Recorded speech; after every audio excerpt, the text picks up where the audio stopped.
आज हम सीखेंगे प्राकृतिक और पूर्ण संख्याएं। प्राकृतिक संख्याएं किसे कहते हैं? हमारे सामने 3 प्रश्न यहां लिखे हुए हैं।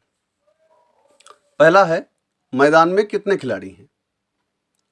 यदि पूछा जाए मैदान में कितने खिलाड़ी हैं, कहा जाए गिनिए, तो हम इसी प्रकार गिनेंगे, 1 2 3 4 5 इस प्रकार गिनेंगे। इसी प्रकार कक्षा में कितने छात्र हैं, तो कक्षा में कितने छात्र हैं ये भी हमको अगर जब गिनना होगा तो हम ऐसे ही गिनेंगे, 1 2 3 4 इसी प्रकार गिनेंगे।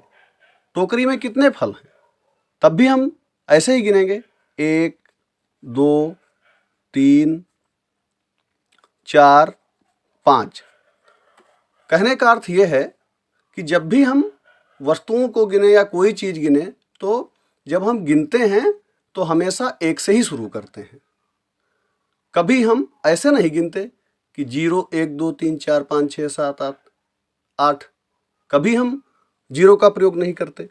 तो जिन संख्याओं को हम वस्तुओं को गिनने में प्रयोग करते हैं उनको हम कहते हैं प्राकृतिक संख्याएं। जब हम वस्तुओं को गिनते हैं तो शून्य को नहीं जोड़ते हैं, इसका मतलब शून्य प्राकृतिक संख्या नहीं है। प्राकृतिक संख्याएं वही होती हैं जिनका उपयोग हम वस्तुओं को गिनने में करते हैं या गणना करने में करते हैं। फिर इसके बाद है पूर्ण संख्याएं। पूर्ण संख्याएं क्या होती हैं? तो एक स्थिति पर विचार करें। ये यहां चित्र देख रहे होंगे, लिखा है पेड़ पर कितनी चिड़िया बैठी हैं। तो यहां हम आसानी से गिन सकते हैं पेड़ पर कितनी चिड़िया बैठी हैं। यहां पर 2 चिड़िया बैठी हैं। फिर इसके बाद अगला चित्र है, पेड़ पर कितनी चिड़िया बैठी हैं? 1 चिड़िया बैठी है। यहां पर कितनी चिड़िया बैठी हैं? तो यहां पर कितनी चिड़िया बैठी हैं अगर ये कहा जाए कि संख्या के रूप में व्यक्त करिए, तो ये जो संख्या अभी हमने बताई है 1 2 3 4 5 6 7 8, इसके अलावा हमें और एक अन्य संख्या की आवश्यकता पड़ती है। वो संख्या है 0। तो 0 को जब हम इन संख्याओं के साथ जोड़ लेते हैं तो हमारी संख्याएं पूरी हो जाती हैं। तो अब ये संख्याएं कही जाएंगी पूर्ण संख्याएं।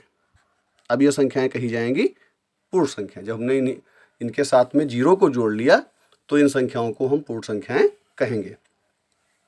तो इस प्रकार प्राकृतिक और पूर्ण संख्याएं हमने सीखी। एक बार फिर से समझते हैं।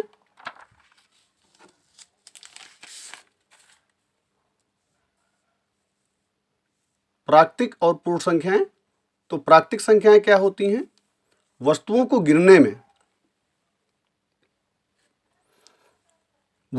गिनने में प्रयोग की जाने वाली संख्याओं को प्राकृतिक या प्राकृत संख्या कहते हैं। जैसे 1 2 3 4 5 6 इस प्रकार अनंत तक गिनते जाएंगे। अब ये तो हमने समझ लिया कि ये गणना वाली क्या बात है, गणना क्या होती है, सब हम समझ चुके हैं। अब इससे 2 प्रश्न बनते हैं। पहला प्रश्न है कि सबसे छोटी प्राकृतिक संख्या या प्राकृत संख्या कौन सी है? तो चूंकि प्राकृत संख्याओं की शुरुआत 1 से होती है, जब हम गणना करते हैं 1 से करते हैं, तो प्राकृत संख्याओं की शुरुआत 1 से होती है, तो सबसे छोटी प्राकृत संख्या है 1। सबसे बड़ी प्राकृत संख्या कौन सी होती है? तो सबसे बड़ी प्राकृत संख्या कोई नहीं है, या कह लें संभव नहीं है। क्योंकि यदि हम कोई भी ये मन में सोचें कि यह संख्या सबसे बड़ी होगी, तो वो सबसे बड़ी नहीं होगी, क्योंकि उसमें जैसे हम 1 जोड़ेंगे उसकी अनुवर्ती संख्या हमें प्राप्त हो जाएगी, जो कि उससे क्या होगी? बड़ी होगी। तो सबसे छोटी प्राकृत संख्या तो 1 है, लेकिन सबसे बड़ी प्राकृत संख्या कोई नहीं होती है। फिर है पूर्ण संख्याएं।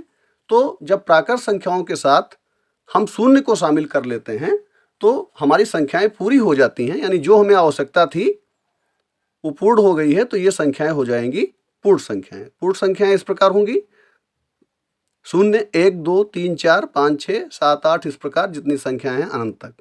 अब इसमें भी 2 प्रश्न बनेंगे कि सबसे छोटी पूर्ण संख्या कौन सी है? तो सबसे छोटी पूर्ण संख्या, जो कि पूर्ण संख्याओं की शुरुआत होती है शून्य से, तो सबसे छोटी पूर्ण संख्याओं में संख्या हमारी हो जाएगी शून्य। और सबसे बड़ी पूर्ण संख्या, तो जिस प्रकार सबसे बड़ी प्राकृत संख्या कोई नहीं होती है या संभव नहीं होती है या कोई नहीं होती है, इसी प्रकार सबसे बड़ी पूर्ण संख्या भी संभव नहीं है, या कह लें कोई नहीं है, या कह लें नहीं होती है। धन्यवाद।